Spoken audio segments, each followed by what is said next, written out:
Ignore the gorilla dick. Don't look at it. Don't look directly into the gorilla dick. All right, it is 2017 and we are still here. So that's a win. Now, 2016 was our freshman year. We had a lot of firsts, some lasts for some vehicles, but it was all in a good year. So we're gonna talk about some of our favorite moments from the past year and what we have in store for 2017. Our camera bro, Lord Swords, is gonna ask us some questions about our past year, relive some moments. All right, so what do we got here? So, what was the best episode that you filmed in 2016? What was both of your favorite? To film. Like favorite to film, or like the one that turned the most fun? Just favorite episode. All right, Adam's blowing up. Fired! So what was the most fun episode for you guys to shoot? The Pismo road trip, guys versus girls dune buggy challenge. For me, like the entire day, the entire shoot, from when we explained the rules to when we came back home, everything about that trip was awesome. You know, we had the scavenger hunt, the competition was real. We had no idea if the girls were ahead of us, behind us. Shit, yeah, we didn't pass them or anything, which makes me kind of nervous. Definitely think they're in the lead now, and I just hope that they're not. We desperately did not want to lose. I specifically remember cruising at like miles an hour through with the fuck Mendocino County. Yeah, racing that green Mustang. Oh my God, that was a nightmare. I totally fucking forgot. So is that legal to say that we were going? I wouldn't. Okay. I specifically remember doing the speed limit. Doing this speed limit. Really limiting that speed. We knew if we lost, we would be sitting bitch in dune buggies on the beach with the girls driving, and that might have been the second episode and last episode of GNARPM. But, you know, Titanic for the first time. Oh, Titanic! It was the most complete journey of what GNARPM is, and make every moment count intentionally by, you know, stopping in Walmarts in the middle of butt-fuck nowhere where you'd be like just speeding through. We're gonna stop there and we're gonna have fun there. To getting to our destination and hanging with friends, playing Titanic, going to dinner, just having that lifestyle experience. To then the next day, driving experience, which is the whole reason we went out there. Kidding me? Came off the fucking axle. Yeah, I can see that. Yeah. It's very obvious. What was your most fun episode to shoot? The most fun I've had on a shoot was the melee relay with Brad. Yeah. To be able to just, you know, decimate a rental car. It was just fun. It was fun to be able to rip around a track, then have all these ridiculous challenges, and to off-road a dart, and then to get your boy that had just bought a brand new G-Wagon to actually take it out of his comfort zone and enjoy it. Into the dirt. Yeah, well into the dirt. Yeah, he was not at first down with that idea. Yeah. He's just cutting right across the whole fucking back section. That's ridiculous, man. Those, what was it, 7 minutes or so that we were actually doing the relay, was the most fun 7 minutes I've had in any of these things. In anything I've ever done, I think. That was the sickest 7 minutes of my life. 7 minutes in heaven. I had done a couple laps on that course. It was pretty technical. I was going pretty hot throughout most of it, but when it was race time, I killed that lap. And then you in that goddamn dart with the e-brake into the box. I don't think you've ever executed something like that as perfectly without having any idea if that was gonna work. Yeah. You're just like, we're doing this, and then it worked. I'm glad we didn't practice it too, because it's like, you know, you get that like one moment where everything works out, and then after that it's just a crapshoot where the odds are highly stacked against you. You're batting 1,000 there, man. One try, one make. That's it. In the balls! In the balls! All right. What was the third take?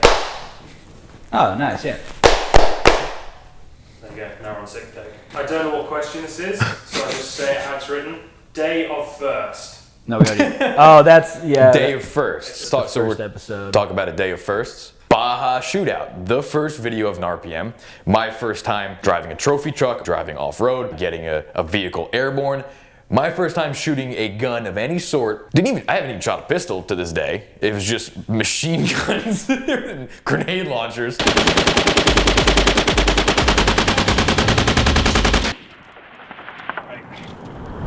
I think I got it. So that was quite a day for me. That felt good. Because, you know, I was definitely nervous about quite a bit of that. I mean, mostly the trucks. So I was like, fuck, man.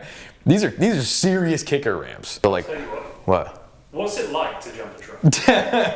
Have you ever jumped a truck? I have never jumped. You're kind of like, this is what happens when you've severely fucked up at driving and now your car's in the air. And you're like, whoops, but you're intentionally doing this. And when you land it, that is a sick feeling. But that really kicked it off to be like, this is what we're after here, man. Yeah, I'd say that's the same for me. You know, I mean, I had never driven a trophy truck, never been on camera, as clearly as visible there. Never been on camera. Never shot a actual grenade launcher. That was pretty What about sweet. a bell-fed machine gun? Have you ever shot one of those before? No, I had Nom. not. No, I had not, as a matter of fact. That was sick. That was the first time for that. That was fucking awesome. Able to do that. Being able to, I've jumped cars before, but they were absolutely not intended for getting airborne.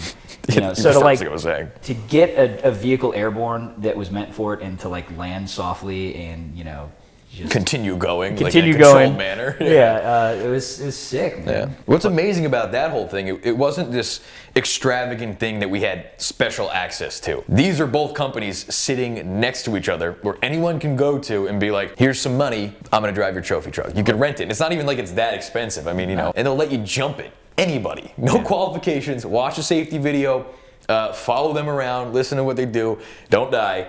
Then when you're done with that, you go next door and you shoot some guns. Pretty much any gun you want because it's Vegas and there's no laws there. Yeah, it's just like the money talks. You can shoot a 50 cal. They had like a car and blow it up. Yeah. To me, that was the coolest part, that there's things like that exist if you want to go do it. You know, you don't have to like just jump a car on your own and hope it's okay, or just fire some weapons that are probably legal in most states. Yeah.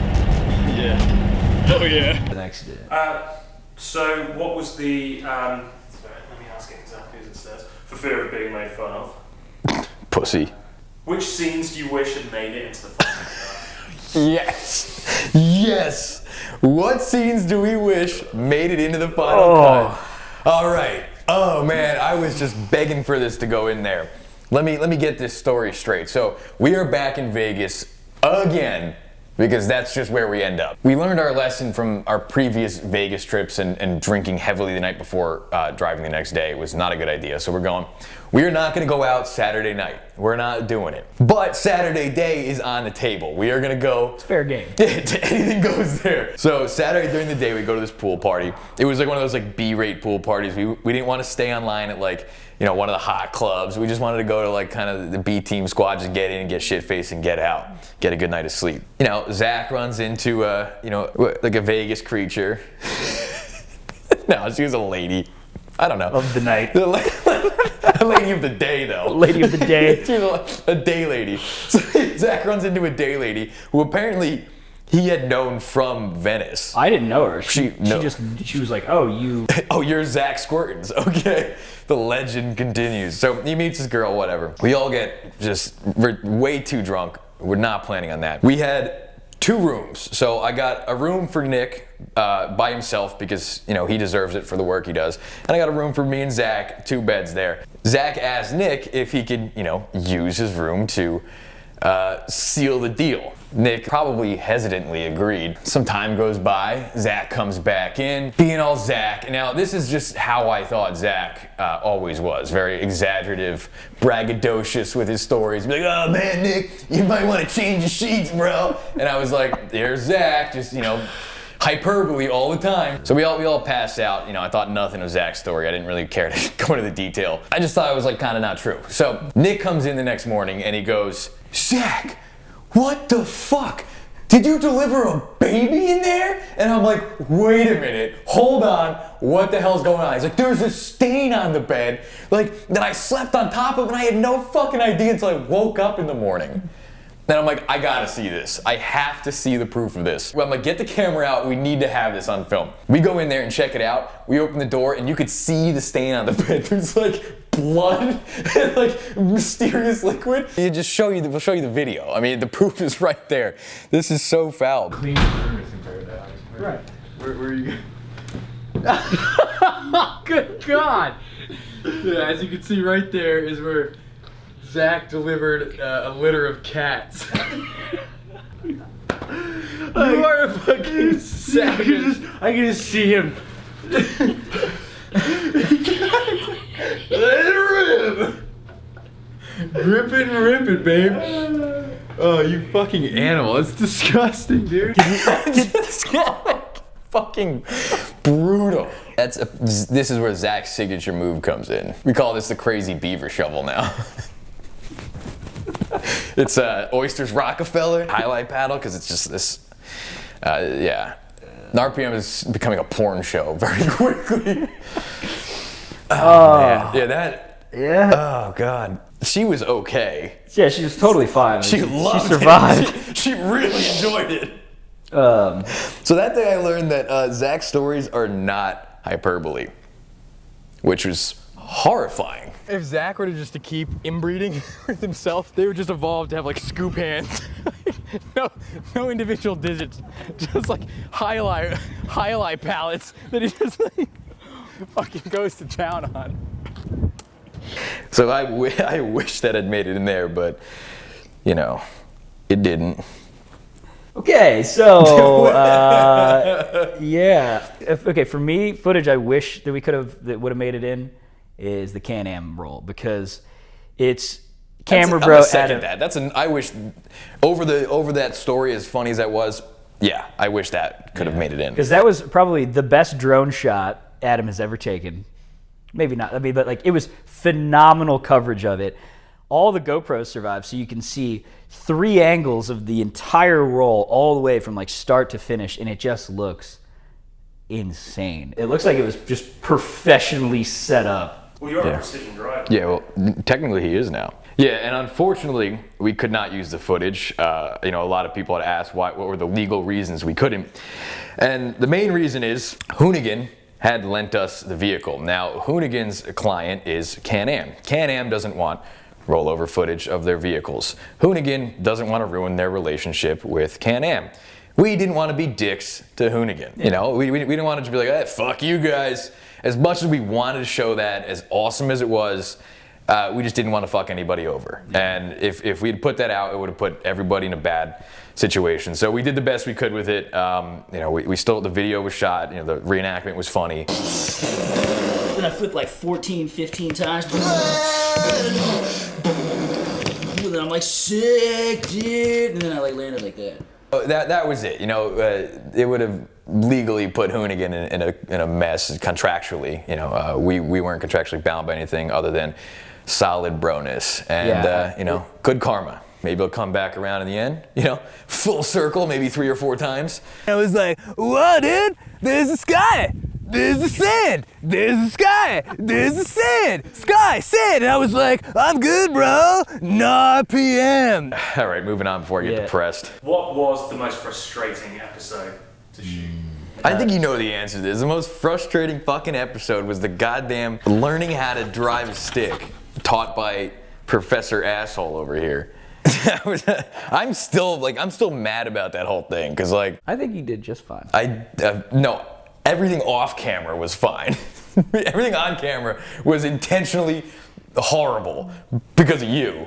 And I thought I was just like not getting it. But that was the first time you really got one over on me, I would say. A little clarity on this, for those of you who haven't seen it. I had never in my life driven a manual transmission car. I needed to learn how to do it because I was gonna drive a drift car in a couple weeks.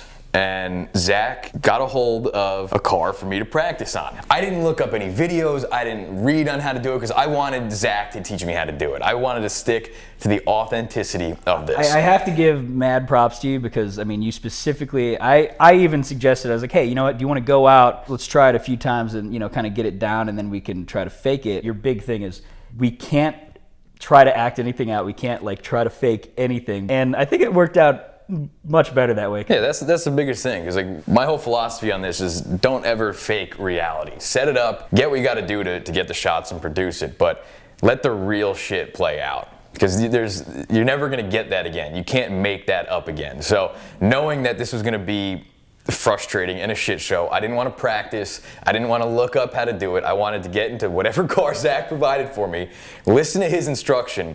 Because I knew that he was going to be awful at teaching and I was going to be awful at trying it. You're missing the steps where it's like, oh, the clutch needs to do something. You're teaching me. I need a scorecard for you, bro. Now, what I didn't know was that the car he provided was just the most brutal thing to learn on.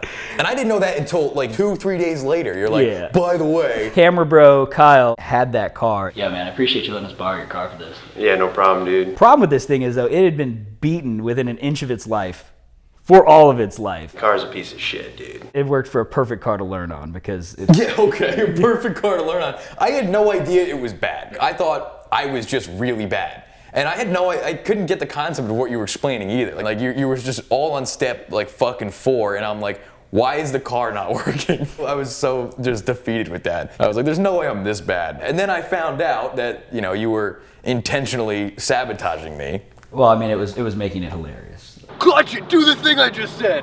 What's wrong with you? Stall, clutch it, bro. The follow-up to that was real as well. Like, Last time, every time I fucked up, I lost points.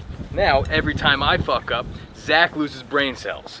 Every time I stall, he's got to take a shot of Jaeger. the drinking the Jaeger shots, you were actually drinking those shots. Oh, I'm aware. We weren't filming anymore when it really, really hit him, but he just off a cliff. Because at first it was the part of the joke. Like I was gonna drive the car and had got some practice, but I still needed more because I had to drive the drift car. So I needed to be proficient at it, and Zach was gonna teach me how. But every time I messed up, he would have to do a Jaeger shot. Now I figured he'd go out and do a few in the beginning, and he'd maybe do like 3 or 4. And then I kept doing it more and more, and he was like, dude, this isn't funny anymore. And I was like, fuck you, man, it's still funny. Just to fuck with Zach and to make him drink, I was just stalling it over and over. Yeah. To the point in which we broke the car.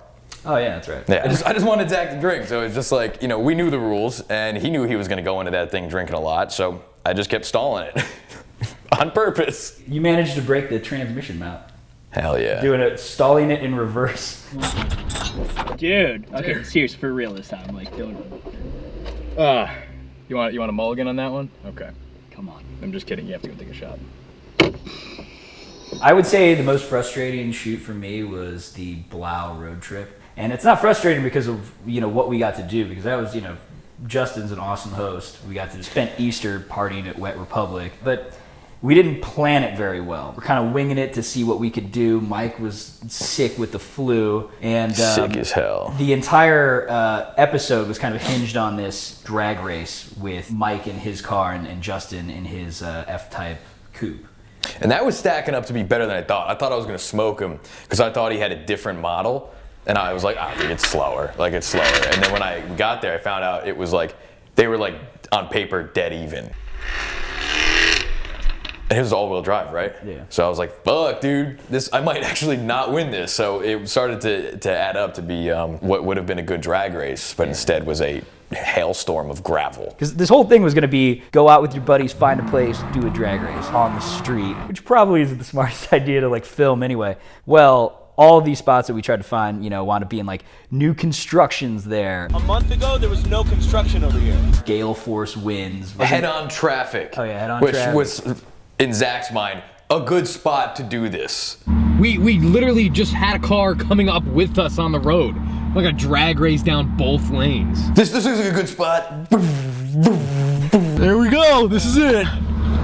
Literally 2 cars pass by. Like, yeah, this is a great spot for a drag race, Zach. Let's get head on. It's a head-on drag race. Yeah, okay. And then, Justin running over a rock while turning around and just blowing a tire. That was a sign to like not do it. To, Yeah. we're like, we gotta pack it in and get the fuck out of Vegas. We should just head back to LA. What else we got, Adam? So talk about some of the inside jokes amongst the crew and rituals that we might have. Okay, inside jokes and rituals. Well, we shed a lot of light on some of the inside jokes of this, where this comes from and what this means, and how Zach is quite the lady pleaser. Like you gotta respect that, because. Do you know what? We've never actually heard from one of the ladies though. We just have to take Zach's. We don't need to hear from them. We have the proof that they were definitely into it. Or that they were murdered.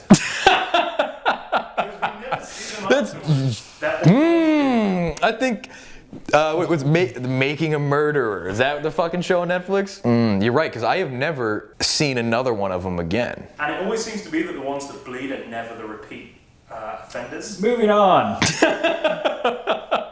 All right, well, Zach's a serial killer. That's not a shocker to anybody, I'm sure. Look at that mustache. Okay, so that's an inside joke. What else do we got? We always break shit. Yeah, definitely the breaking. Chances something breaks today. I mean, usually something does. Now we have a ritual where we do. A counter ritual. Yeah. Yeah, so we just started in the last episode, 700 horsepower McLaren. We're like, you know what? We keep breaking shit. We don't want this to happen anymore. Let's just break something beforehand and appease whatever sort of rift there is in the universe that's like, something's gonna break. So last time we were looking for something to break and we found a yard sale. There was like a kid's monster truck there. Yeah. Bought that and crushed it with my monster truck. And then nothing broke. It's the first time we've done an episode and we didn't break anything, like not even a camera. Usually like a fucking GoPro falls off and we just, you know. Yeah, something like that. You know, but worked out pretty good. Anything else? What are some other inside jokes or rituals? Vegas is a ritual and inside joke of its own. Like we love and hate Vegas and we end up there so much. It's like every time you go to Vegas, like either way, if you're driving there, like the drive there is kind of like anticipation. This is gonna be fucking rad. We're about to rip it. And then halfway through the Vegas trip, you're just like, I fucking hate this place. I totally remember why I don't like it. Yeah, but you keep coming back, and part of you does like it, but it's like this, it is like a weird space station where you don't go outside unless it's this like fake environment of a pool party where you're like, am I really outside, or is this like a fucking dome? Oh yeah, here's one. Drive something before Zach gets in it. The Can-Am, we're like, we should all definitely take a turn in this thing before we just fork it over to Zach. And what happens? Not a single one of us got to drive that. Also, to answer your question, Mike, you don't get to drive it. No, I don't get to fucking drive it. We all called it. We said, let's drive before Zach gets in it. All we heard all day was Zach hooting and hollering about how fucking fun it was. Woo, this thing's awesome. This thing's great. Hey, you should try this thing out. Yeah, I don't think I'm gonna get a rip in that now, man. And Zach's navigation as well, when you're driving with him and he's following your GPS. Oh my God. At least my GPS has a knack for just like all of a sudden changing direction. Like it has a knack for you not paying attention to it, is what it has. We're driving, you're navigating, and I'm just going, and all of a sudden you're like, make that turn. And I'm like, what do you mean, make that turn? I'm in the other lane, and it's gone. Down that way, I think. Yes or no? Yes. You don't give me directions until we're at the turn. Mike going into dad mode. Oh no. So no. When we did the Can-Am episode, we wound up camping out there. Nick and Adam are the last ones awake, very drunk off Kirkland light beer. So we got a fire going, and Adam's filling up Solo cups filled with gas and throwing them onto the fire. It's just making this, from inside the tent, you just hear, everything would get very warm. Like, bright and loud. Yeah. Mike's sleeping in the Jeep, and all of a sudden I hear the Jeep door open. You came out and you were like, enough of the fire, guys. Yeah. And I was like, well, sorry, it's only a bit of fuel, we're just having a bit of fun, sorry, like Dad. And then, so you went back in. Yeah. And then I threw another one, and then you were like, enough with the gasoline! And I was like, alright, yeah, we should definitely stop. No, fuck. I had the safety off. Oh, but wait, from that trip as well, what about the fact that we sent Zach to get more of the camping stuff, and so he went and spent $6,000 on his own tent. Oh my God. And then just bought Nick his which led to the burning. Oh yeah, Nick set all my clothes on fire that night. So this is why like I go into dad mode, because I send Zach out to go get camping gear, and he goes, I'm gonna go to REI because they got this sick return policy, which is you can use it and they will take it back, no questions asked, any condition it's in. I'm like, Zach, this sounds like another Zach Mertens assumption that is wrong and gonna cost me money.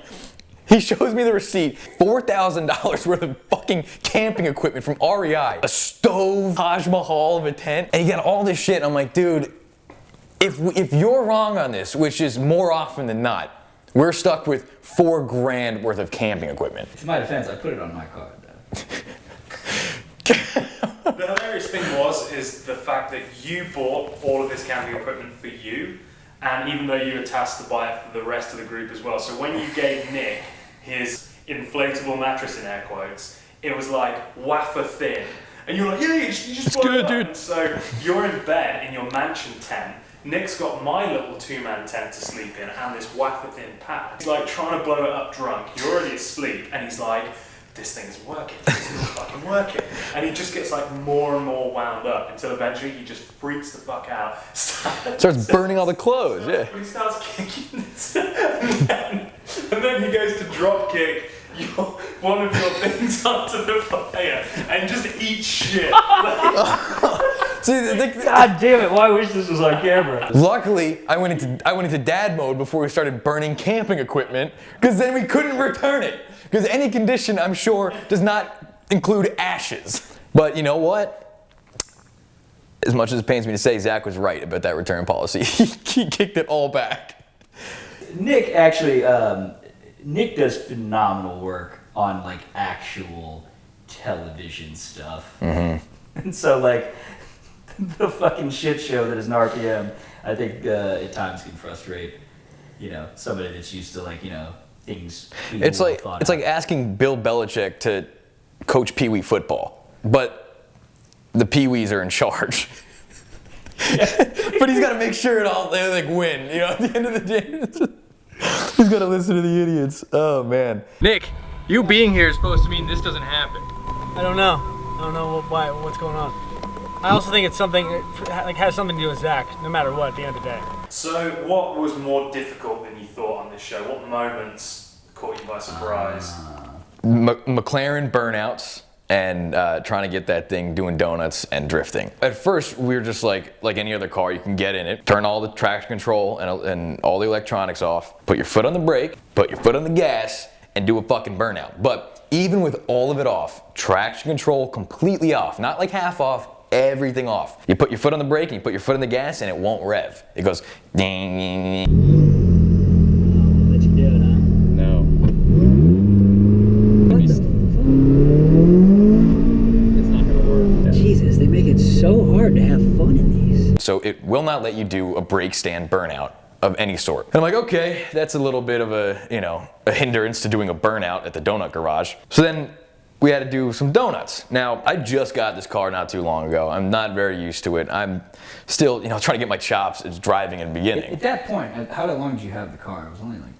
Probably like 2 months. But I'm also not gonna show up to the donut garage and not at least try. So we had a little bit of a space we got to use, and since I can't do a brake stand burnout, I had to just get that thing to break loose under power. And the thing about it is, yeah, there's a lot of power. It's turbocharged, it's fast, but it takes a bit for it to break loose. So in that little moment between 0 and 4,000 RPM where it wants to break loose, you're understeering into like anything that's close to you. And that's the scariest fucking thing in the world. Because I've done it in the Aston, I've done it in the drift car. I'm like, this is not a big deal. You just put your thing there and you just dance that fucker around. In that car, you try to get it to do a tight donut and you just start pushing out wide. Then it spins around. And I'm like, I'm gonna crash my car doing a donut into a fence or Zach or someone. So I was like, Hurt, you wanna get in here and do this? Because I'm not too confident I'm gonna pull this one off. So everyone knows something bad's about to happen, so even the personal cameras are all out. And he said it was, actually had some difficulty himself. I'm glad to know I'm not the only one that has the fucking problem. It's definitely hard. He was actually, left foot braking to counter the understeer initially, and then got it to do it several times. Yeah. I mean, even when we had it out at Willow Springs up at the pad, when I got in it to try to figure it out, I mean, you just really had to it had to be rolling fast enough to allow itself to be over 4,000 RPM. Yeah. Which you had to actually have a decent amount of speed, or knew where you could stab the throttle and have enough confidence to not slide it into something, or have enough space. With that little ass parking lot, I mean, it's not a lot of space. No. It's funny that you want to let him Hurt do it. I mean, he's phenomenal. He's a pro, man. I mean, phenomenal. I was like, you know what? I don't know destroying this guy, tires. Yeah. If someone's gonna ruin it, it's gonna be me and not Hurt. Adaptive damping fault.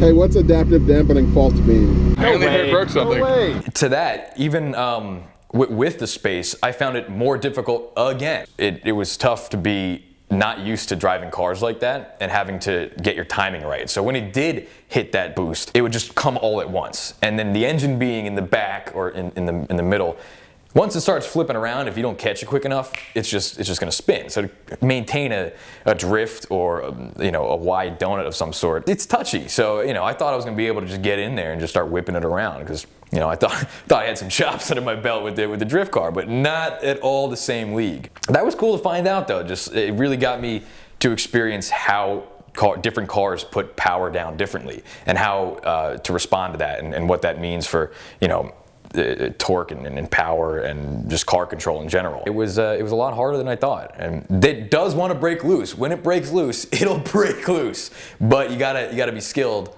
to maintain it. I would say my thing that seemed it was much more difficult was remembering how to operate a twin disc clutch in the drift car. And like I've never stalled a car so many times in a row ever. Trying to be very gentle with it first getting in it. A twin disc clutch, for those of you that don't know, they're great for racing applications. They're not good for getting a smooth start, right? So it's almost like you just got to come off it and have it, spin the tires a little bit, just get it moving, or just don't worry about it jarring when it's like, like to get it moving.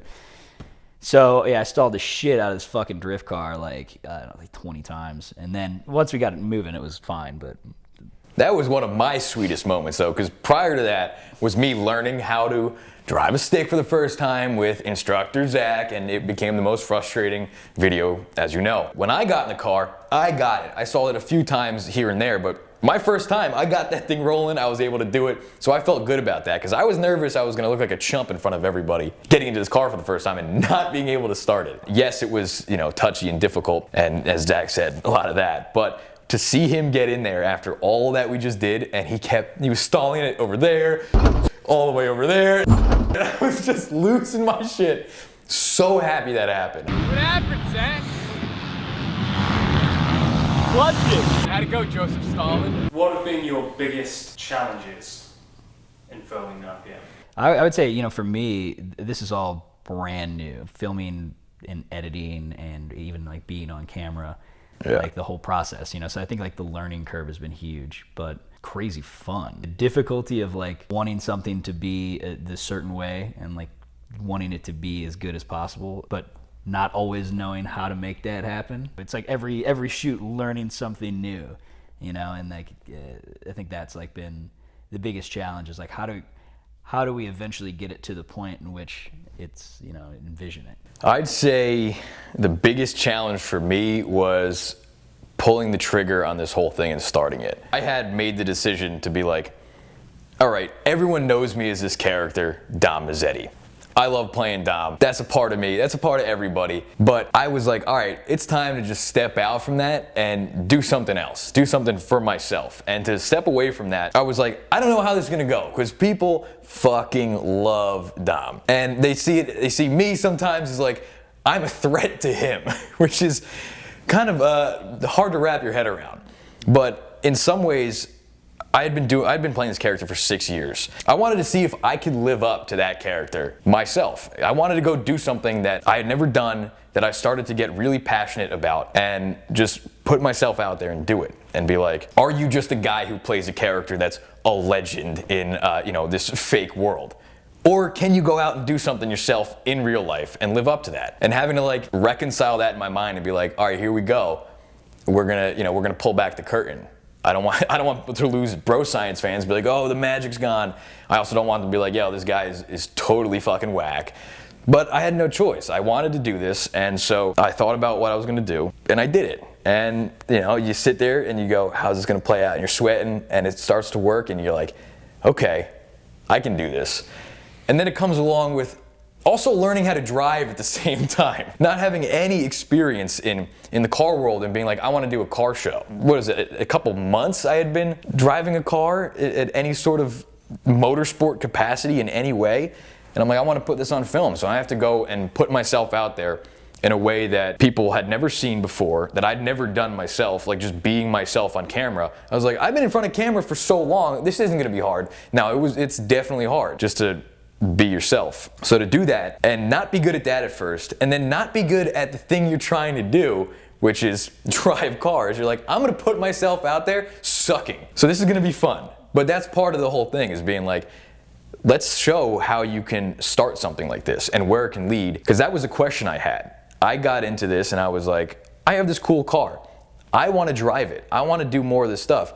I just started doing this like last month. What do I do? Where do I go? How do I learn? And thinking about that question was like, I'm sure there's other people that go through that, whether it's in motorsports or just anything else they're doing. So to answer that question for myself and document it, I was like, there's something interesting there. It's not just, let's show professional race car drivers doing race car shit. Let's show average bros going after it. So to like have to do that all at once, I was like, this is gonna be the most challenging thing I've ever done. And it still continues to be that, because it's a lot to produce, it's a lot to think of, it's a lot to do and balance. But every time we shoot one and we edit that and it comes together, I remember why I started it. The also added challenge of doing it on a skeleton crew of just friends, right? Yeah, just 4 dudes. Because when you do it with less, it forces you to think through more. Obviously, we're thinking more now, but you know, that I feel like that Loosely. helped cultivate a better, like a different style of thinking for me too. Yeah. You know, like to envision and try to like follow through with stuff. Yeah. You know what I mean? And like you said, with as minimal as you got, you know, we're trying to produce some high level stuff and stick to a very strict code of beliefs on what we're doing, why we're doing it, and how we do it. And we have me, you, Nick, and Adam. We got 4 guys who just are doing this because they believe in it. And we're producing content that costs a lot of money, takes a lot of time, there's a lot of risk. It's hard to say you're gonna get a return on your investment, but it's also, you can't put a value on that and what we're doing here. And it forces us to be like, what is possible when you just like believe in something you want to do and you have true passion behind it. And everyone here has passion behind this whole thing or some aspect of it, whether it's the specific job they're doing in it or the entire process. So what has been your biggest achievement? Biggest erection. Yeah. So what's been your proudest moment or accomplishment from this season? I would say mine is to learn something so technical in a short amount of time. I think has been super sick with like, you know, because I didn't know how to shoot or edit anything. You know. True. I said the shooting side I sometimes still fuck up, but you know, exposure. I mean, yeah. I mean that's just like stylistic. You know? It's a choice, man. Yeah, but that and then having the chance to drive some of these cars has just been fucking sweet because I've always wanted to do that. You know? Yeah. How about you? I think there's 2 moments. The first is when I did the tandem drift. I had to learn a lot very early on, and I wasn't sure if I was going to do it. Not being able to drive a manual transmission car when you say you're a car guy, it's a really tough thing to come out and say. You know, be like, I've never learned how.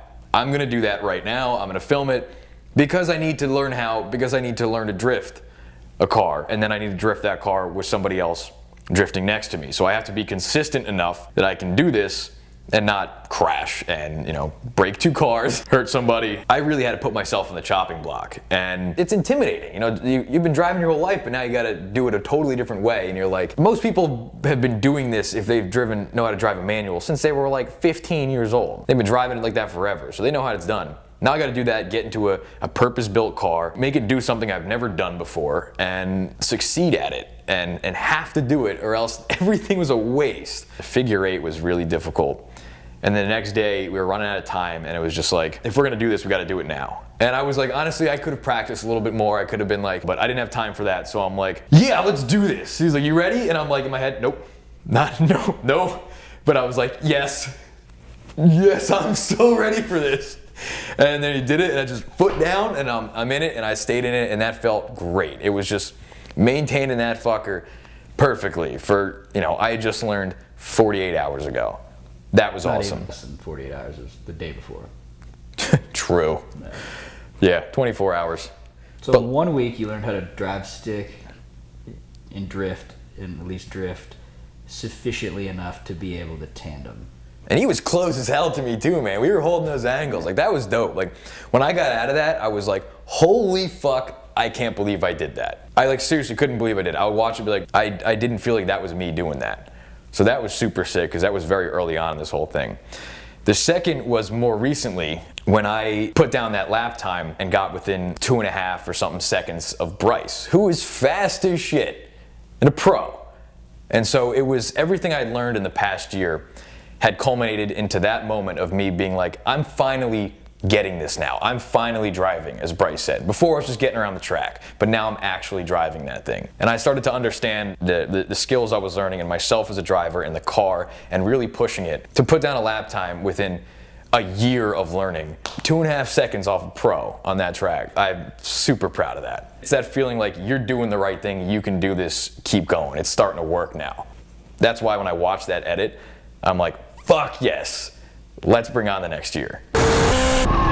You don't know what's going to happen unless you just try it, you know? And essentially the entire first year of GNARPM is like, all right, we have no real clue of like what it's going to be, or like how to shoot it, what it's going to be, how to do anything. If you just go for it and figure it out, and it's going to suck at first along the way. But if you keep trying, it gets better because you learn shit. And like, and you learn best by doing it and fucking it up. Trial and error, man. And doing it again.